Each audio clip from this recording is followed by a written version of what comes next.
Hi, welcome back to the Dan Pena Answers Life Questions show. I am your host, Dan Pena, and I answer whatever questions my friends on Facebook may have regarding life or anything that the umbrella of life may encompass. So let's just jump right into it, shall we? The first question comes from a good friend of mine named Josh Negrin. He writes, if you love something, should you let it go? Should you set it free? Yeah, you should probably set it free. I mean, when you do set something free, you often feel good that you set it free. You know, it's not like bound against its will. Uh, and everybody knows that being bound against your will is bad, you know. And here's a really good lesson, if I may speak from personal experience on how this may apply. I was in West Hollywood once upon a time, and I was walking by this tree, and it had a little baby bird, little hairless creature, or featherless creature, I should say. And it was chirping, so I scooped it up and I put it back in like the nest, and the mom ate it. I was feeling good about myself because I was like returning it to the mom, but evidently she wanted it to be set free.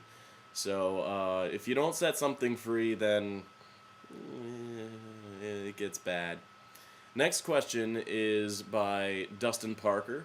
Dustin writes, "How now, brown cow?" I don't know what that might mean, so I'm gonna have to go to my cow correspondent, Bella. Bella, tell us, how now, brown cow? I'm doing just fine, Dan. Our next question comes from a friend of mine, Stephanie Seeley. Stephanie writes, Dan, if a woman wants to wait before sex, why does the guy get the indication she must not be ready for love? It's a tough question. Think of your vajayjay as a cookie, okay? And what's the point in having a cookie if no one's gonna eat the cookie? You know what I mean? The cookie's just gonna sit there in the cookie jar for months, maybe even years, and get old and stale, and no one's gonna want that cookie. So what you want to do is what I did when I worked for the Great American Cookie Company. You sample the cookie pieces out. Now, I'm not talking about like me doing that in like a sexual way. I literally worked for that company and sampled out cookie slices. But what you want to do is use it in a sexual way.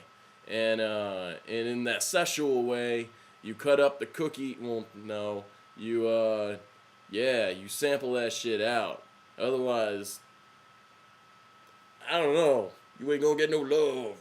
Going down the list, our next question comes from Jeanette Marshall. Jeanette writes, Dan, why do people hide the fact that parenthood is the scariest thing on earth? Well, it's a pretty simple explanation. I'll have to use my own life as a template, if you will. When I was like 4 years old, I had like the worst hissy fits ever.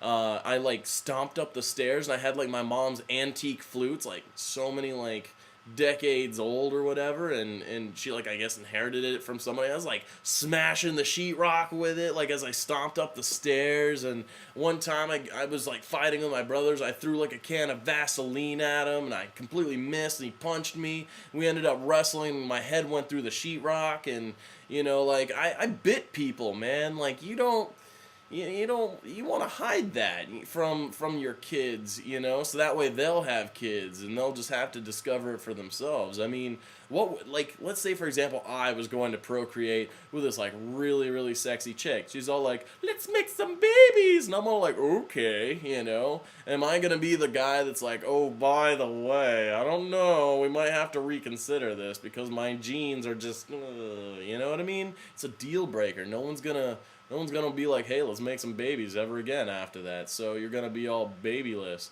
which isn't so bad because at least you know that you're not gonna have like that Hellraiser kid. But I guess you really wouldn't know until you had the kid. So I hope that answers your question.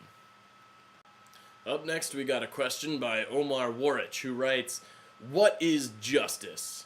Well, pretty simple, pretty easy explanation. Justice is that feeling you get when you've been cheated on by your girlfriend, and you're like at the mall, like thinking about it, and you see the dude there that's like the dude that she cheated on, like with, and you see him, and you look at his eyes, and he looks at you, and you're like giving each other the stare down, and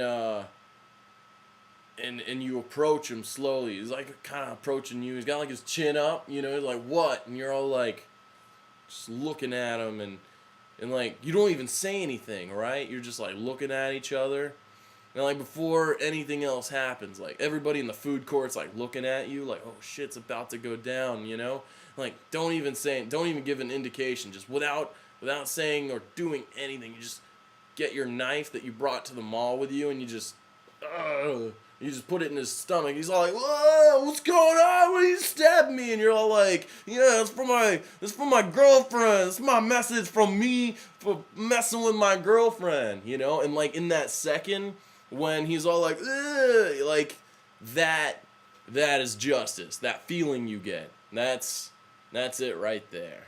The next question comes from Ron Carlos. Ron writes, "How much wood could a woodchuck chuck if a woodchuck could chuck wood?" Just one, Ron. Just one. Well, that's been our episode. It's episode 3 of Dan Pena Answers Life Questions. If you have any questions yourselves, please feel free to post them on my Facebook wall, and I will get to them. So, thank you very much for tuning in, and goodbye.